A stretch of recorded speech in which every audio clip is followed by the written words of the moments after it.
Tiga. Assalamualaikum warahmatullahi wabarakatuh. Selamat pagi untuk kita semua. Kami akan menjelaskan hasil diskusi kelompok kami untuk judul fonem ini. Yang pertama, perkenalkan, nama saya Victor Yusufu. Nama saya Amelia Santina. Nama saya Martina Santina. Nama saya Arnendra Pramila. Nama saya Diana Busi. Nama saya Jessica Salamo. Nama saya Destri Arham. Yang pertama, latar belakang. Fonemik adalah form yaitu bunyi bahasa pada umumnya tanpa memperhatikan apakah bunyi mempunyai fungsi sebagai pembeda makna atau tidak. Sebaliknya, objek penelitian fonemik adalah fonem yaitu bunyi bahasa yang dapat atau berfungsi membedakan makna kata. Yang kedua, rumusan masalah. 1. Apa saja konsep fonem dan alofon? 2. Apa distribusi fonem terhadap bahasa Indonesia? Yang ketiga, apa itu netralisasi dan antifonem? Yang kedua, pembahasan A. Konsep fonem dan alofon. Untuk mengetahui apakah sebuah bunyi fonem atau bukan, kita harus mencari sebuah satuan bahasa. Biasanya sebuah kata yang mengandung bunyi tersebut, lalu membandingkannya dengan satuan bahasa yang pertama. Kalau ternyata kedua satuan bahasa itu berbeda maknanya, berarti bunyi tersebut adalah sebuah fonem. Karena dan bisa atau berfungsi membedakan makna kedua satuan bahasa itu. Misalnya kata Indonesia, laba dan rugi. Kedua kata itu mirip, benar, dan masing-masing terdiri dari 4 bunyi. Yang pertama, R, A, B, dan A. Dan yang kedua mempunyai bunyi R, A, B, dan A. Jika dibandingkan, ternyata perbedaannya pada bunyi yang pertama yaitu bunyi I dan T. Yang pertama, alofon. Di atas sudah dibicarakan bahwa bunyi T dan TH dalam bahasa Inggris adalah dua buah fonem yang sama, yaitu fonem T, bunyi-bunyi yang merupakan realisasi dari sebuah fonem seperti bunyi T dan T dan THE. Untuk fonem T bahasa Inggris yang berada di atas disebut alofon seperti identitas fonem. Identitas alofon juga hanya berlaku pada satu bahasa tertentu.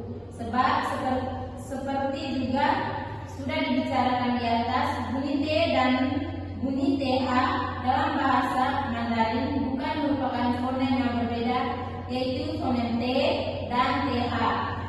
B. Distribusi fonem dalam bahasa Indonesia. Distribusi fonem dalam bahasa Indonesia merujuk pada bagaimana fonem-fonem atau satuan bunyi terkecil muncul dalam berbagai posisi dalam kata atau awalan, tengah, atau akhiran dalam konteks lingkungan fonologis tertentu. Fonem dalam bahasa Indonesia dapat diklasifikasikan menjadi dua kelompok utama, yaitu fonem vokal dan fonem konsonan. 1. Fonem vokal. Bahasa Indonesia memiliki 6 fonem, yaitu vokal utama A, I, U, E, dan O. Distribusi vokal. Semua vokal dapat muncul pada posisi awal, tengah, dan akhiran kata. Contoh A, I.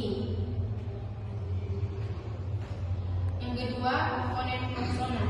Terdapat sekitar 21 fonem konsonan dalam bahasa Indonesia. A, P, B, T, D, K, G. B, hamzah atau vokal, misalnya dalam takut.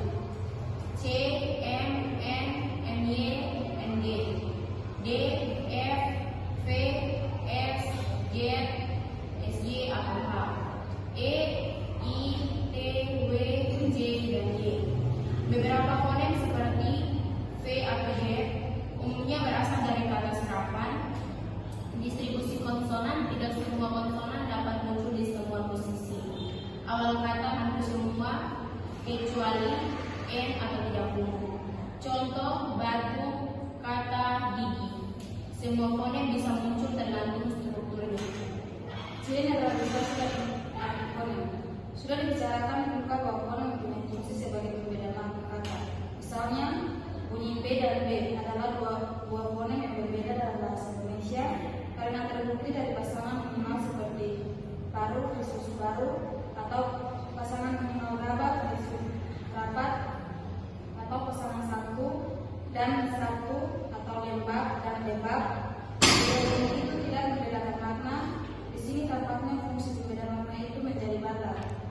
profesional dalam studi bahasa Indonesia.